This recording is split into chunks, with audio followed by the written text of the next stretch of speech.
अस्सलाम वालेकुम my YouTube family, क्या हाल है हम सबके। उम्मीद करती हूँ कि आप तमाम लोग खैरियत से हों, खुश हों। अल्हम्दुलिल्लाह मैं भी बिल्कुल ठीक-ठाक हूँ। और यहाँ हम हॉस्पिटल आए हुए हैं अंकल सरिया। यहाँ हमें डॉक्टर को चेकअप करवाना था, मेरी नंद की बेटियों को। स्किन के डॉक्टर हैं, बहुत अच्छे हैं, यहाँ बैठते हैं।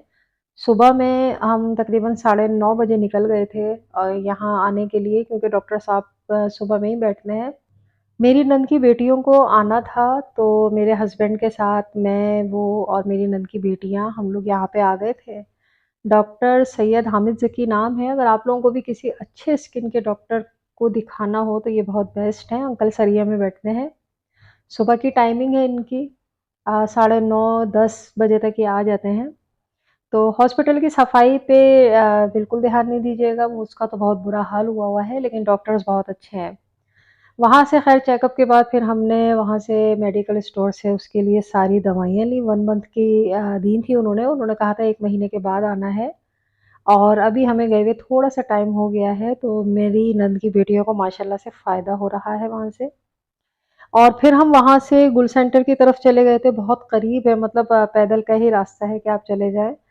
तो वहाँ से हम एयरोसॉफ्ट की शॉप पे गए, वहाँ से देख रहे थे जूतियाँ वग़ैरह, मेरी नंद को लेनी थी। और मैं तो लेती ही एयरोसॉफ्ट की हूँ। मेरी एड़ी में कुछ साल पहले तकलीफ़ हो गई थी, हड्डी जो साइड से बढ़ जाती है वो हो गया था। तब मुझे बहुत तकलीफ़ होती थी, मतलब मुझसे चलना-फिरना मेरे लिए बड़ा मुहाल हो गया था। तब मुझे डॉक्टर ने ये बताया था मेडिसिन के साथ वग़ैरह, उन्होंने कहा था कि आप एयरोसॉफ्ट की जो है वो जूती लें, जिसकी हील थोड़ी बड़ी हो, मोटी हो और आरामदेह हो। तब मैंने जब से जो एयरोसॉफ्ट की जूतियाँ पहनना शुरू की हैं, तब से मैं वही पहनती हूँ। कितने साल गुज़र गए हैं, वही लेती रहती हूँ। तो काफ़ी आराम मिलता है मुझे। वहाँ से फिर सदर से जब दोपहर का टाइम हुआ, क्योंकि हम गुल सेंटर में भी काफ़ी घूमे, फिर हम लोग चले गए निहारी खाने के लिए। लंच टाइम हो गया था, बल्कि लंच टाइम तो निकल ही गया था। ज़ाहिद की निहारी, जो कि सदर की मशहूर है, वहाँ जाके हम लोगों ने निहारी खाई। नहारी, निहारी जो भी है, बहरहाल वो हमने खाई। बहुत मज़ा आया, क्योंकि जब भी हम सदर जाते हैं तो हम कुछ भी वहाँ पे कोई और चीज़ नहीं खाते। खाने में फिर हमें वहाँ पे खानी है तो ज़ाहिद की निहारी ही खानी है। और आज हम लोग निकले हुए भी सुबह से थे, और थकन भी बहुत हो गई थी। घूम-घूम के गुल सेंटर में भी घूमे, फिर डॉक्टर के यहाँ भी अच्छा खासा टाइम लगा, मेडिसिन लेने भी काफ़ी टाइम लगा, तो भूख भी अच्छी खासी लग रही थी। तो सबका ही दिल हो रहा था कि खाना खा के ही घर जाएँ। हम लोग जब भी मँगवाते हैं वो सिंपल वाले ही नहारी मँगवाते हैं, नल्ली नहारी, मगज़ नहारी नहीं मँगवाते। एक दफ़ा काफ़ी टाइम पहले मँगवाई थी तो ऐसा लग रहा था, बहुत भारी-भारी लग रही थी नहारी। तो जब से हम ये सादी वाली ही खाते हैं, साथ में चने की दाल भी मँगवाई थी, वो भी बहुत मज़े की लग रही थी, क्योंकि भूख भी इतनी ज़्यादा थी कि सब कुछ ही बहुत अच्छा लग रहा था। और ये नेक्स्ट डे की वीडियो है। मैंने सुबह मशीन लगाई हुई थी, तो मैं यहाँ कपड़े डाल रही थी, और अभी नाश्ता भी नहीं करा है। इसके बाद फिर मैं नाश्ता करूँगी, फिर घर के दूसरे कामों में लग जाऊँगी। सुबह जब बच्चे चले जाते हैं तो वो टाइम जो होता है, उसके बाद मेरी कोशिश यही होती है कि काफ़ी सारे काम बच्चों के बस आने से पहले-पहले ही हो जाएँ, कुकिंग भी हो जाए, जो भी दूसरे काम हैं वो हो जाएँ। ऐसा तो होता नहीं है, ख़ैर बच्चों के आने के बाद कोई काम ना हो, काम तो ख़ैर निकलते ही रहते हैं बच्चों के। लेकिन उससे पहले के जितने काम होते हैं, वो मेरी कोशिश यही होती है कि वो मैं पहले से पहले कर लूँ। क्योंकि जब अब्दुल्ला स्कूल से आते हैं तो फिर उनको नाश्ता देना, उनका प्रॉपर पूरा ख़्याल रखना बहुत ज़रूरी होता है, क्योंकि वो थके हुए बहुत होते हैं। सुबह जाते हैं तकरीबन 7 बजे, और वापसी इन लोगों की होती है 3 बजे तक दोपहर के। तो अच्छी खासी थकान हो जाती है, तो लंच भी मैं उसको इसी हिसाब से ज़रा ज़्यादा ही देती हूँ कि या वो लंच अपने ब्रेक टाइम में भी खा लें, और जब उनका स्कूल ऑफ हो, छुट्टी हो, तो वो गाड़ी में भी खा लें। और यहाँ मैं दस्तरख़्वान जो है वो तय करके रख रही थी, सारे मैले हो गए थे, तो वो भी मैंने धो के डाले हुए थे, तो अब सूख गए थे, तो मैंने कहा इनको भी उठा के रख दूँ।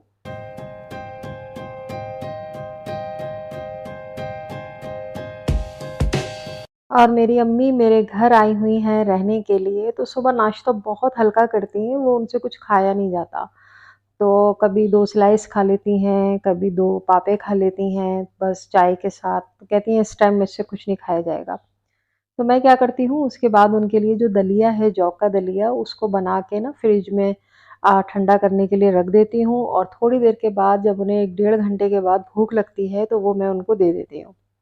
तो मैंने आज क्या किया, दलिया जो है वो जौ का दलिया वो ख़त्म हो गया था, थोड़ा-सा रह गया था, तो मैंने थोड़ा जौ का दलिया ले लिया जो थोड़ा रखा हुआ था, और थोड़ा-सा मैंने उसमें साबूदाना बना हुआ था वो लिया, और चिया सीड डाले, फ्रूट्स में बनाना और एप्पल डाला, और थोड़ा-सा शहद डाला, दूध डाला। अंगूर उन्हें इतने पसंद नहीं है, उनसे नहीं खाए जाते, तो उनको खट्टे लगते हैं, चाहे वो कितने मीठे क्यों ना हो, तो फिर मैंने उनके लिए ये बना के रख दिया था। तो बिल्कुल ऐसा लगता है जैसे खीर हो, तो वो जब फिर उन्हें 1 डेढ़ घंटे में भूख लगती है, तो फिर मैं उनको दे देती हूँ। और ये तो इतने मज़े का बनता है, मैं अपने हस्बैंड को भी सुबह देती हूँ, वो भी लेके जाते हैं, खाते हैं वहाँ पे अपनी जॉब पे। और यहाँ ये अब्दुल्ला का कोर्स रखा हुआ है, क्लास 1 में अब्दुल्ला गए हैं, क्लास 1 का कोर्स है। मेरे बच्चों के स्कूल 15 अगस्त से खुले थे, ये वीडियो बस थोड़ी-सी पहले बनाई थी मैंने, लेकिन ऐड अप कर रही हूँ अपनी इधर। तो मुझे ये बताना था आपको कि जब हम अब्दुल्ला का कोर्स लेने गए, तो उन्होंने कहा 24,000 का है क्लास 1 का कोर्स, तो मेरे शौहर जो है वो समझे कि ना उन्होंने गलत सुना है। मैंने कहा नहीं-नहीं, उन्होंने 24,000 ही कहे हैं। लेकिन हमने उस वक़्त ये सोचा ही नहीं था कि 24,000 का होगा, क्योंकि हमने कुछ यूनिफ़ॉर्म भी वग़ैरह लेने थे, और उसके बाद हमने सोचा था 10-15,000 का कोर्स आ जाएगा, तो इतने पैसे लेके नहीं गए थे। फिर हमने बाद में कोर्स लिया जब कंप्लीट मिला, क्योंकि उस वक़्त उनके पास कुछ किताबें नहीं भी थी। तो यहाँ मैं उनके तमाम कोर्स के ऊपर स्टिकर्स लगा रही थी, उसपे नाम लिख रही थी। मैंने किताबों पे डायरेक्ट नाम नहीं लिखे थे, और ये जो बैग है, ये मेरे जो शौहर हैं, उनके दोस्त हैं, उन्होंने अब्दुल्ला को गिफ्ट किया है। मतलब इतनी चीज़ें, हर चीज़ इतनी ज़्यादा महँगी हो गई है, मैं तो कोर्स का, मैं और मेरे मियाँ तो सुन के ही हैरान हो गए थे। फिर दूसरे बेटे का भी कोर्स लिया, फिर इनकी फीसेस वग़ैरह स्कूल की, तो बहुत ही ज़्यादा पड़ जाता है।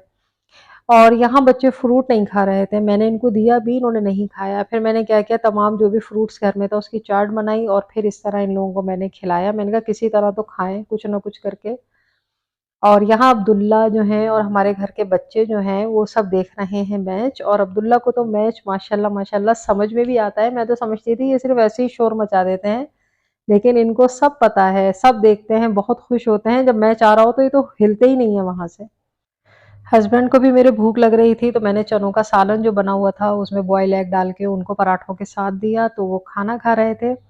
और अब मुझे इजाज़त दीजिए, इंशाल्लाह नए व्लॉग में बहुत जल्द आप सबसे मुलाकात होगी। तब तक अपना बहुत सारा ख़्याल रखिएगा, खुश रहिएगा, मुस्कुराते रहिएगा, अपनी दुआ में मुझे और मेरी फैमिली को हमेशा याद रखिएगा। अल्लाह हाफ़िज़, टाटा, बाय-बाय।